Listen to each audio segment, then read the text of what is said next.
प्रिय छात्रों, मिथिलेश ज्ञान अकेडमी में आपका हार्दिक स्वागत है। आज हम लोग पढ़ेंगे प्रश्नावली 7.2 का प्रश्न क्रमांक 2, जिसमें दिया है बिंदुओं 4, -1 और -2, -3 को जोड़ने वाले रेखाखंड को समत्रिभाजित करने वाले बिंदुओं के निर्देशांक ज्ञात कीजिए। तो कुल मिलाकर यहाँ पर हमने यह मान लिया कि यह एक रेखाखंड है। क्यों रेखाखंड है? क्योंकि यहाँ पर कह रहा है कि एक रेखाखंड बन रही है। किसके द्वारा? इसके और इसके द्वारा। तो हमने इसको A और इसको B मान लिया है। पहले निर्देशांक को A और दूसरे निर्देशांक को B हमने मान लिया है और रेखाखंड को भी खींच लिया है। आगे कह रहा है कि समत्रिभाजित करने वाले। तो जब इस रेखाखंड को समत्रिभाजित करेंगे तो सबसे पहले आप समत्रिभाजित का मतलब समझ लीजिए। सम का मतलब होता है समान, त्रि का मतलब 3, भाजित का मतलब होता है विभाजित करना अर्थात बांटना। तो किसी रेखाखंड को 3 बराबर भागों में बांट देना ही समत्रिभाजित कहलाता है। तो इस बात को आप अच्छी तरह समझ चुके होंगे। तो यहाँ पर देखिए हम कुछ ऐसा काम करेंगे कि ये रेखाखंड 3 भागों में डिवाइड हो जाए।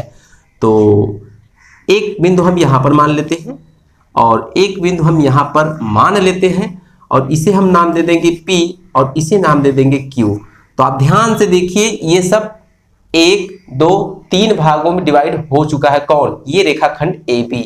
तो हमसे आगे क्या कह रहा है कि त्रिभाजित करने वाले बिंदुओं के निर्देशांक ज्ञात कीजिए। बिंदुओं का मतलब ये जो पहला P है और जो Q है, इसी का निर्देशांक हमसे पूछ रहा है। यहाँ पर हम क्वेश्चन मार्क लगा दे रहे हैं कि इसका निर्देशांक क्या होगा। यही हमसे प्रश्न किया गया है। तो यहाँ पर ध्यान दीजिए कि देखिए A से लेकर P तक जितनी दूरी है उतना P से लेकर Q तक है, उतना ही Q से लेकर B तक है। तो कहने का मतलब ये 1:1:1:1 में डिवाइड हो चुका है ये पूरा का पूरा रेखाखंड। तो यहाँ पर जैसे जैसे हमने किया है ठीक उसी को अपने हल में सबसे पहले हम लिखेंगे कि माना 4 - 1 पॉइंट A है, ऐसे लिखेंगे। माना A 4 - 1 तथा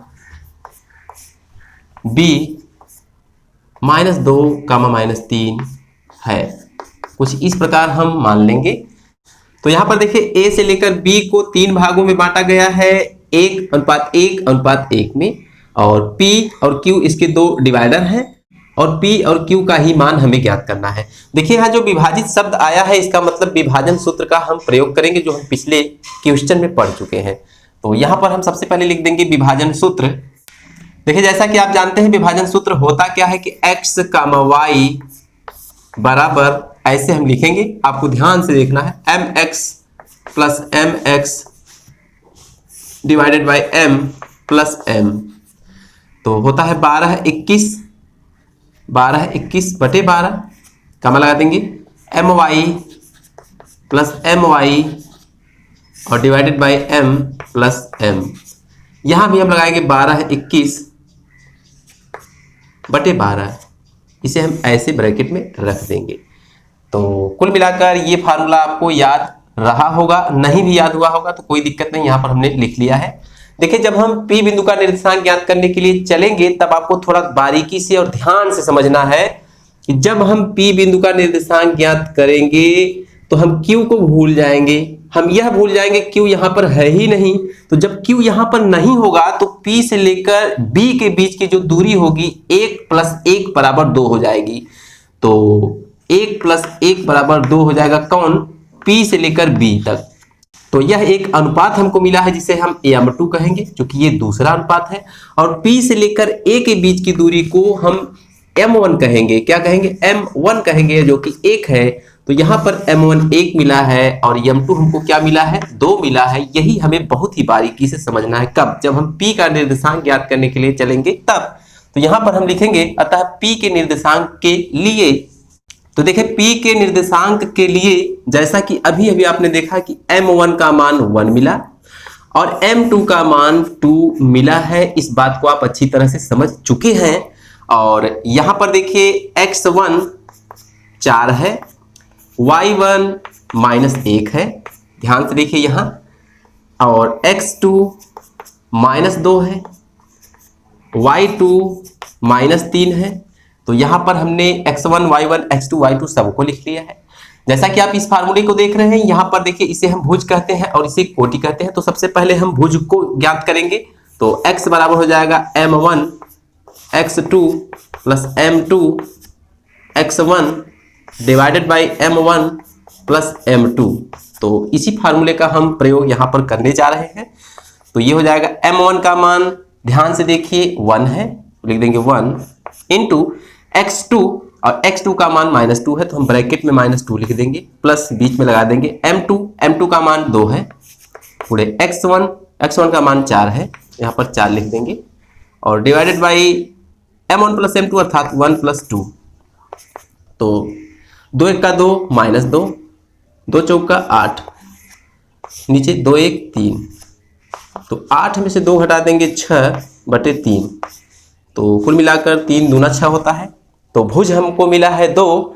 ठीक इसी प्रकार हम कोटि ज्ञात कर लेंगे।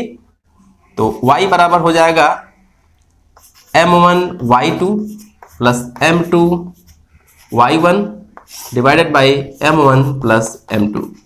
तो इसी फार्मूले में हम रखेंगे m1 का मान कितना है 1 गुणे y2 का मान कितना है -3 को रखेंगे प्लस m2, तो m2 का मान है 2, y1 का मान -1 डिवाइडेड बाई 1 प्लस 2, 3 1 का -3, तो यहाँ पर देखिए प्लस और माइनस का गुणा होगा तो माइनस मिलेगा और 2 1 का 2 और 1 2 3, तो -5/3 हमें मिला है किसका मान y का मान, और ये किसका मान था x का मान।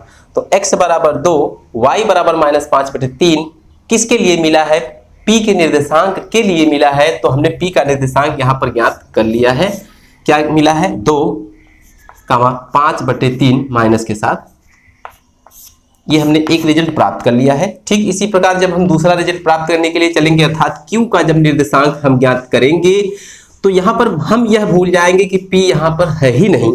जब p यहाँ पर है ही नहीं तो q से लेकर b के बीच की दूरी को हम qb कहेंगे और qb बराबर 1 मिलेगा, इसी को हम कहेंगे m2। ध्यान से देखिए इसे हम कहेंगे m2।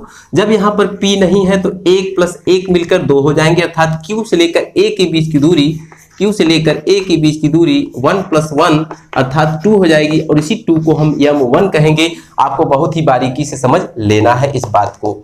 तो हम यहाँ पर लिखेंगे बिंदु q के निर्देशांक के लिए। तो जब हम बिंदु q के निर्देशांक की बात करेंगे तो m1 का मान 2 हो गया, यहाँ पर आप देखिए, और m2 का मान कमा लगा के लिखेंगे 1 हो जाएगा। तो कुल मिलाकर x1 y1 x2 y2 हमें पता ही है, m1 m2 पता भी चल गया। तो हम पहले भुज ज्ञात करेंगे तो x बराबर क्या होगा, इसी फार्मूले में हम फिर से रखेंगे m1 x2। ध्यान से देखते रहिए। तो m1 का मान 2 है और x2 का मान -2 है, तो लिखेंगे 2 गुणे -2 प्लस m2 x1, तो m2 का मान 1 है, ध्यान से देखिए, और x1 का मान 4 है, तो 1 गुणे 4 लिखेंगे divided by m1 plus m2 अर्थात 2 प्लस 1, इसे हम हल कर लेंगे। तो 2 दूना -4 प्लस 4 1 का 4 और 2 1 3, तो कुल मिलाकर हमें मिलेगा 0/3 अर्थात इसका निर्देशांक 0 मिला है। अब इसके बाद हम कोटि ज्ञात करेंगे इस फार्मूले पर रखकर। तो y बराबर हो जाएगा m1 y2, तो m1 का मान 2 है और y2 का मान -3 है, तो लिखेंगे 2 गुणे -3 प्लस, ऐसे ब्रैकेट में रख देंगे m2 y1, तो y1 का मान -1 है और m2 का मान 1 है, तो 1 गुणे -1 ऐसा हम लिख लेंगे और बटे 2 प्लस 1 लिख देंगे। तो कुल मिलाकर 2 तियां -6 और 1 1 का -1, 2 1 3, तो ये हो जाएगा -7/3। तो इसे हम कोटि y कहेंगे, इसे हम भुज x कहेंगे।